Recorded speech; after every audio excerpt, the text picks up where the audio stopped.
your hero? Yeah. Huh? Michael Jackson, okay. One Direction!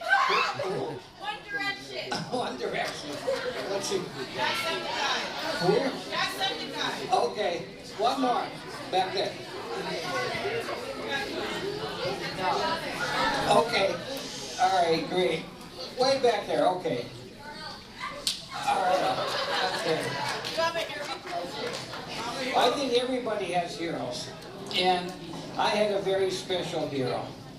And I wanted to tell you a story, first of all, before we start. Kind of a cute story that someone shared with me a while back. Abe and Sam were the best of friends. They'd been friends for almost 70 years. Loved baseball. Played when they were kids in Little League and everything, and they followed the Twins and statistics. And Abe's in the hospital, he's dying, and Sam comes to visit him, and he says, Abe, he says, you know, you and I, we've been buddies for almost 70 years. You gotta do me a favor. When you get up there, you gotta somehow let me know if they have baseball up there. Because if they don't have baseball up there, I'm not interested. So Abe passes away, and about 3 weeks later, Sam is sound asleep, 3 o'clock in the morning. He hears, Sam, Sam. He opens his eyes, he looks all around the room. He says, yeah. He says, it's Abe. He says, hi, Abe. He says, Sam, I got good news for you and bad news. He says, well, what's the good news? He says, baseball, you wouldn't believe the most beautiful manicured diamond you've ever seen. Fans like crazy. I'm playing third base. I'm batting .395. He says, that's fabulous. He says, so what's the bad news? He says, you're pitching on Tuesday.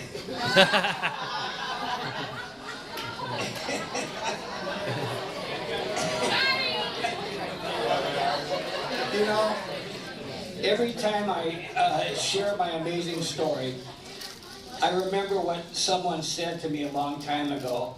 They said, yours is a story that only happens in dreams. You know, and if you talk about heroes, and all of you mentioned some heroes, just imagine having your hero and having that be a dear friend of yours. You know, the legacy of Jackie Robinson doesn't just happen. It becomes more clear the more we talk about it. And if you can just imagine, before 1947, there were 400 white baseball players. After April 15th, 1947, there were 399 white players and 1 black player. And today's a very significant date in history, because 70 years ago today, Jackie Robinson signed his contract with the Brooklyn Dodgers. So he was a real hero.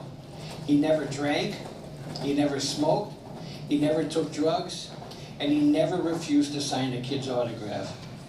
You know, they say Babe Ruth changed baseball.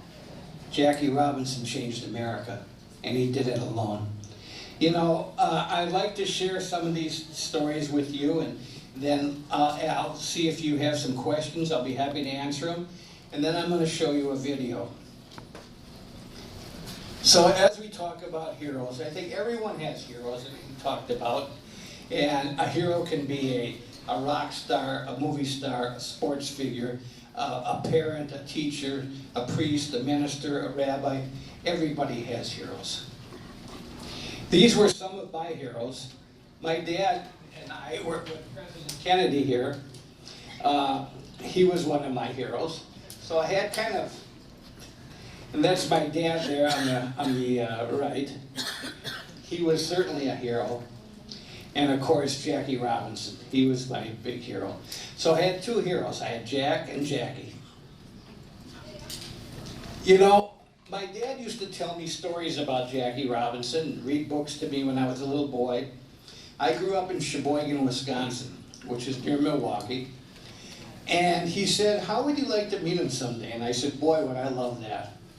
Well, unbeknownst to me, he wrote Jackie a letter and told him how much I admired him.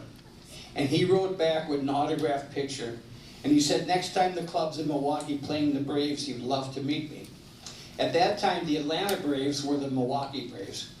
So we went to a Dodger-Brave game, and it was the first baseball game that I was ever at that I couldn't wait for it to end, because I knew afterwards I was going to be going down to meet Jackie Robinson. So we went down to the locker room and waited for him to come out, And when he came out, I ran up to him with about 50 other kids who were looking for autographs. And there were other ball players that came out first, and the kids were all running to get, and I just stayed put because I was just waiting for one guy. So when Jackie came out, I ran up to him, and I said, "Jackie, I'm Ronnie Rabinovich, do you remember me?" And he said, "Sure I do."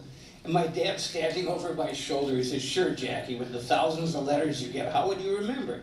He says, "No, I remember your dad wrote me on lawyer stationery. My father was an attorney." And from that time on, we became the very dearest of friends. And all through my growing up years, he used to write letters to me in longhand, taking time to write to a kid. I would write to him, he would write to me. And they were long letters. It wasn't like, "Dear Ronnie, best of luck, Jackie." There was long letters. It was so funny because I would write to him, Jackie Robinson, Stamford, Connecticut, no address, no zip code. He'd get it. He'd write Ronnie Rabinovich, Sheboygan, Wisconsin, no address, no zip code. And I'd get it. Many times we were in Milwaukee, we had dinners with him. And this particular time, it was my 10th birthday. So you can imagine having Jackie Robinson at your birthday party singing happy birthday to you. I mean, it was so exciting. You know, he was such a great guy. One time, he was coming out of the locker room in Milwaukee after a game. The series wasn't done yet. The team was going on the bus to go back to the hotel. And the guys were getting on the bus, and I was walking with him and talking to him, and he was signing kids' autographs. And here comes a priest with a whole parish full of kids, and they all wanted autographs.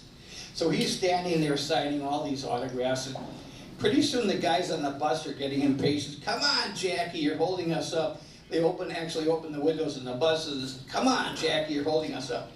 You know what he did? He went to the bus driver and he said, "You know what? Take the guys back to the hotel. I'll take a cab." And he stood there and he signed every kid's autograph. That's the type of guy he was. You know, Jackie, there was a lot of prejudice that he went through.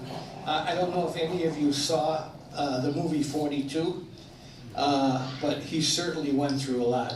We actually experienced some of it firsthand in Milwaukee. Jackie was a real competitor. He loved to win. And this particular day, he had struck out 4 times. And he was kind of frustrated and mad at himself. And the last time he struck out, he kind of flung his bat back toward the dugout. And unfortunately, the bat hit the top of the dugout and went into the stands. And this woman claimed that she was hit by the bat. And he felt terrible. He took a cab that night to her home to apologize in person. And she didn't want anything to do with it. She got a lawyer. She was going to start a lawsuit. And he felt terrible. So he called my dad, and it happened that the lawyer that she had representing her was a dear friend of my dad's. And it turned out that the bat actually never hit her.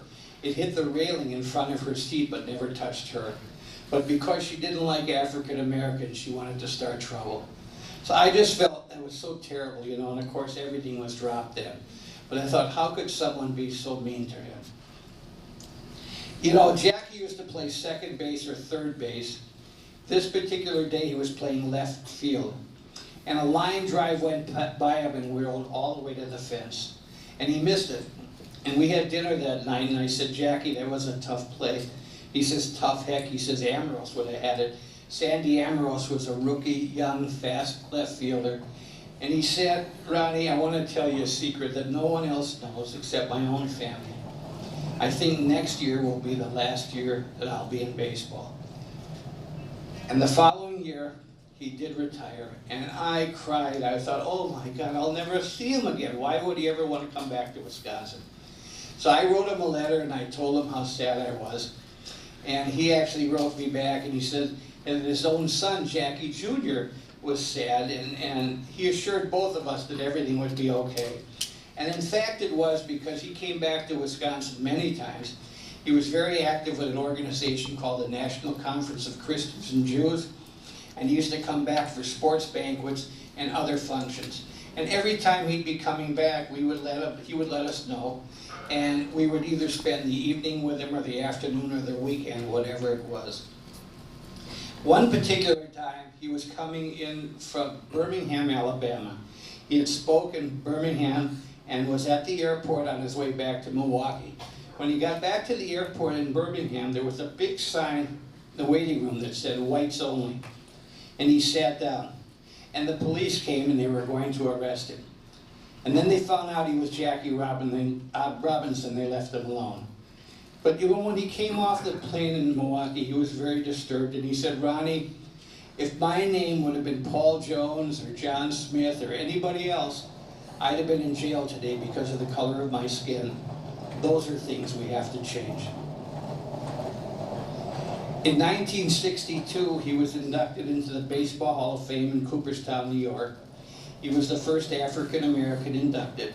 Now, imagine your hero, in one of my letters he had sent me, imagine your hero giving you his unlisted or her unlisted phone number. And I used to call him occasionally. And I called him that night, and he kind of chuckled. He thought, I thought I'd hear from you. And I just told him how proud I was of him, and I wanted to congratulate him. When I moved to Minneapolis, I was in the garment business. I used to sell children's apparel. I was a manufacturer's rep, and I traveled like 6 states in the Midwest and sold to department stores and specialty shops. So I get to New York a lot. And every time I get to New York, the first thing I would do is get on the phone and call Jackie. And many times we'd get together and have lunch. And sometimes if he was too busy, we'd just talk on the phone. I was with him about 6 months before he passed away. Jackie was in pretty rough health. He had had a heart attack. He suffered from diabetes for many, many years. He was blind in one eye. He was going blind in the other eye. And he was in pretty rough shape. And I actually had to take him by the arm and help him into this restaurant. And I felt so sad because I remembered him dancing up and down the bases, driving those pitchers crazy. And now I was helping him. And he was so happy to see me, and he wanted to hear all about my family, and I, of course, about his. And afterwards, I hailed him a cab and got him settled in the cab. And I leaned in and kissed him on the cheek and told him how much I loved him. And I stood on that corner until that cab disappeared into sight. I had tears running down my cheeks because I knew that that would probably be the last time I'd see him. And in fact, it was. Jackie once said, a life is not important except for the impact it has on other lives. And I often wonder if he ever really knew what a tremendous impact he had on mine. He died at a young age. He was 53 years old. This is Rachel Robinson, Jackie's widow. She's a magnificent lady. She's still alive. She's 93 years old and just a fabulous, fabulous human being. She started a foundation the year after he passed away in 1972. She started a foundation called the Jackie Robinson Foundation, which is a scholarship program for children of color and minorities to go to college. They have the greatest graduation rate of any scholarship program in the United States, 97%, which is way, way double the national average. And Jackie would have been so proud because education was so important to him, and he used to stress to stay in school. It's very important to work hard. This was Jackie's family. Jackie Jr., as I had mentioned before, was about a year younger than I was, and we had a lot of similarities. He was in Little League, I played Little League, he was going to camp, I was going to camp. And in several of the letters he would talk about Jackie Jr. And Jackie Jr. would play baseball, you know, and having that name, Jackie Robinson Jr., was pretty tough, you know. And some of these adults would say, ah, you're okay, kid, but you're sure not as good as your dad. You know, and he wasn't a great athlete. He ended up going to Vietnam, and when he came back, he had a huge drug addiction. He was arrested with a packet of heroin and a firearm. His father was on Governor Rockefeller in New York, Governor Rockefeller's commission against firearms and drugs. And here his own son was arrested with a packet of heroin and a firearm. And Jackie said, I don't know how I could have been an influence to any other kids when I wasn't an influence to my own. And Jackie Jr. went into a treatment program, and that's where he found his niche in life. After he got out of that program, he became a counselor at that center. And there were these glowing letters from all these addicts that said, I owe my life to Jackie. If it wasn't for him, I'd be dead today. And one night he was driving home alone. He was killed in a one-car accident. There were no drugs or no alcohol in his system. I think he just fell asleep at the wheel. And to have a son, to lose him to drugs, then to regain him, and then to lose him permanently was just too much. Jackie Jr. passed away in 1971, and his father a year later in 1972. Sharon Robinson is his only daughter. She's a magnificent lady. She's been here several times. She works for Major League Baseball. She's a vice president in charge of education. And she goes around the country and speaks about her dad and some of the memories that she has. She also does write several children's books. David Robinson is their other son, who lives in Tanzania, Africa. He started a coffee farm there, and he got jobs for all these people. And they're all working very hard there. It's a very successful company called Sweet Unity Farms. So each one in their own right has given back to this country. It's a great family. Jackie was a gifted athlete. He was really a terrific athlete. He went to college at UCLA. He was an All-American in football. He was an All-American in basketball. He broke the world's record in the broad jump and track, and he played baseball. He was the only athlete ever to letter in 4 sports at UCLA. Just a tremendous athlete. This was a telegram Jackie sent me when I graduated from high school. Now, a lot of you, I'm sure, don't know what a telegram is. But let me tell you, there used to be a Western Union office and a telegraph operator, and there was a ticker tape machine. And you see these little strips that says congratulations?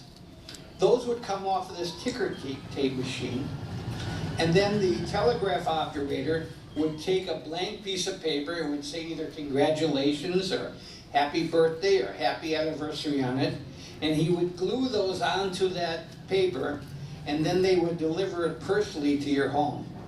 So it was really special. This way, way before texting and emailing and tweeting and all of that. So congratulations, sorry to have delayed message. Have been out of the city. I'm always proud of your achievements. Continued good luck, Jackie Robinson. Imagine, just so exciting. His birthday was January 31st, and every year without fail, I would send him a birthday card. This was a friend of mine by the name of Johnny. I met Johnny in 2nd grade, and we were playing in the playground one day, and he came up to me and he said, I can't play with you anymore. And I said, why? He said, because you're Jewish. And I went home that day, I cried, I was so devastated. And that night my father went to his home and spoke to his parents. I wasn't there, I don't know what was said, but the next day we were able to play together again, and we became the best of friends. And his parents loved me, I loved them. It was just ignorant. They had never met a Jewish person, they had never met an African American, and Johnny still lives in Sheboygan. We're still the best of friends now. And I actually took Johnny to meet Jackie Robinson. That's Johnny right here to Jackie's right. And he got to meet him, and he became his hero too. So it was a good lesson that people are people. It doesn't matter what color their skin is or what their religion is, as long as they're good people, they're good people. Jackie played for the Dodgers for 10 years.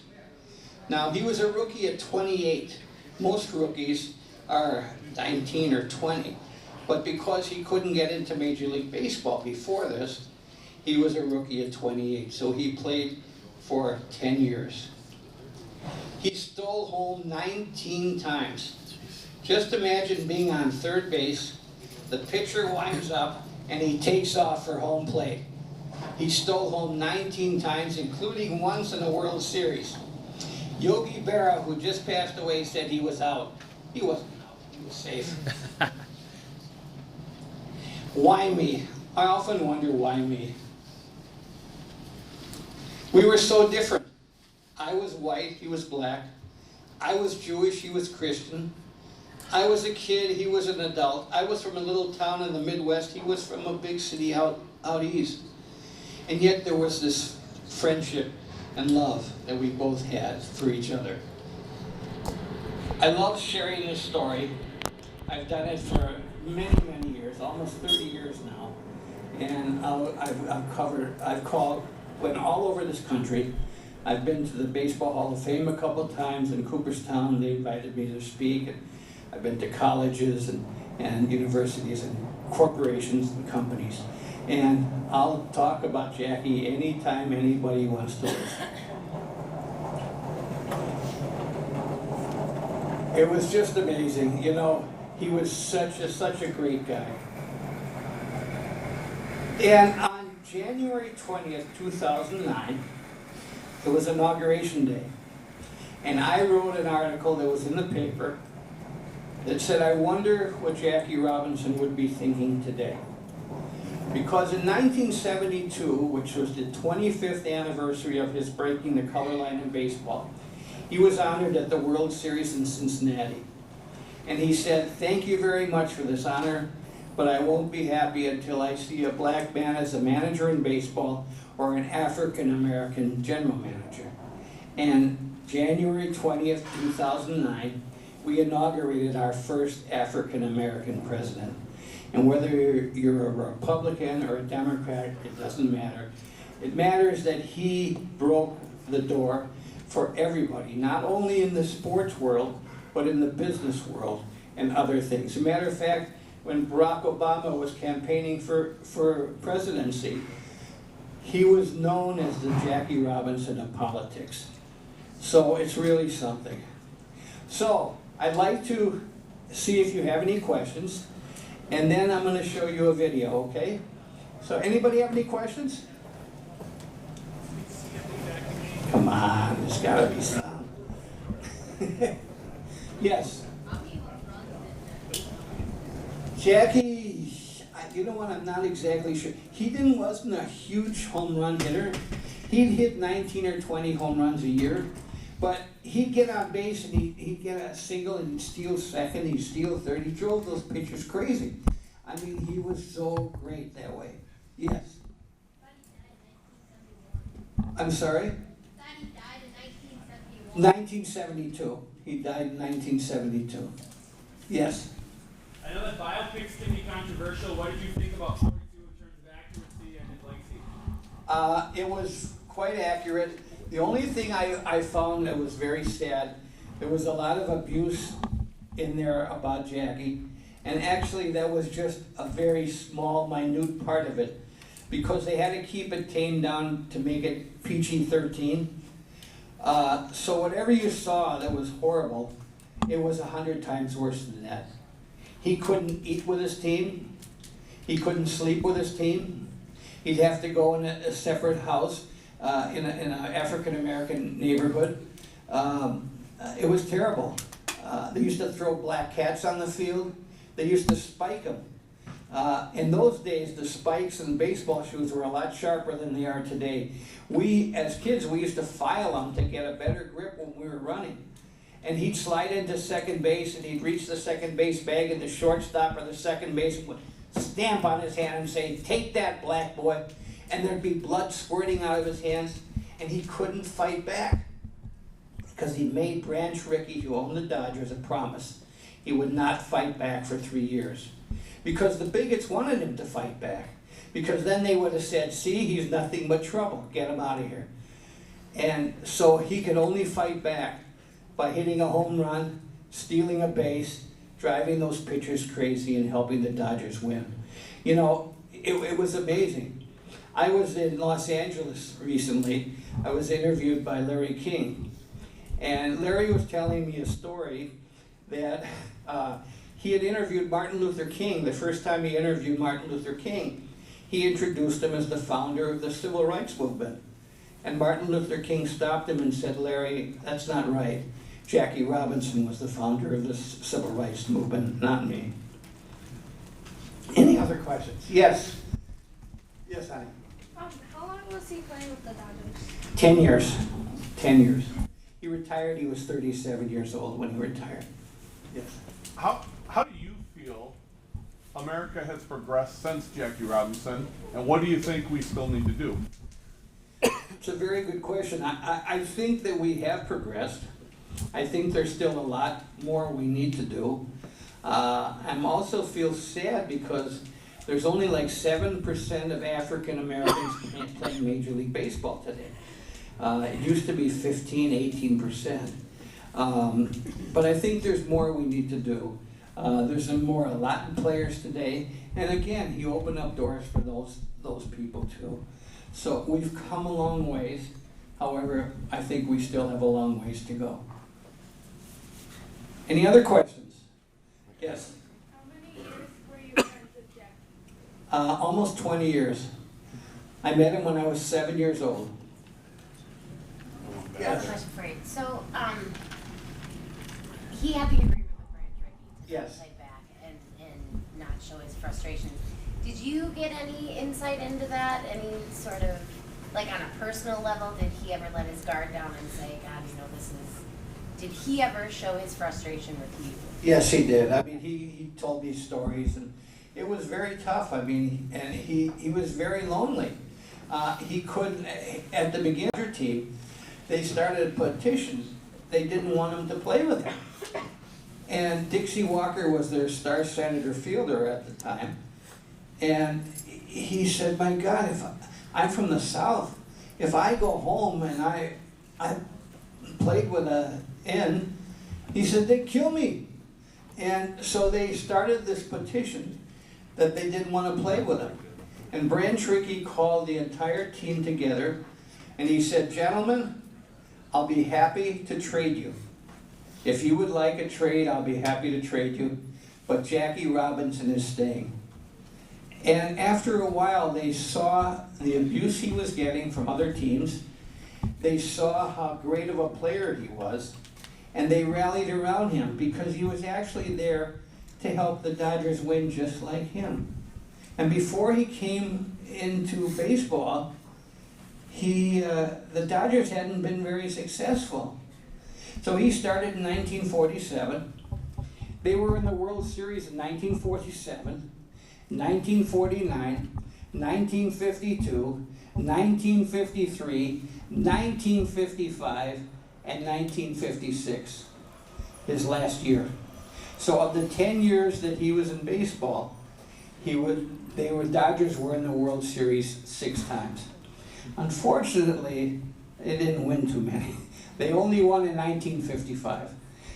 That was the only time. So, and you know, after he retired from baseball, Jackie did so much for other people. I mean, he used to raise money to rebuild churches that were burned down in the South. He started the Freedom National Bank, which in Harlem, because other financial institutions discriminated against African Americans and denied them loans and setting up interest rates artificially high. So he started a bank to help these African Americans. So he did so much for so many people. He was the greatest baseball pioneer. What Jackie has done for our culture is more powerful than changing the face of sports and breaking the color barrier. He changed all our lives. And he was arguably probably the most important athlete that ever lived. Any other questions? Okay, one more.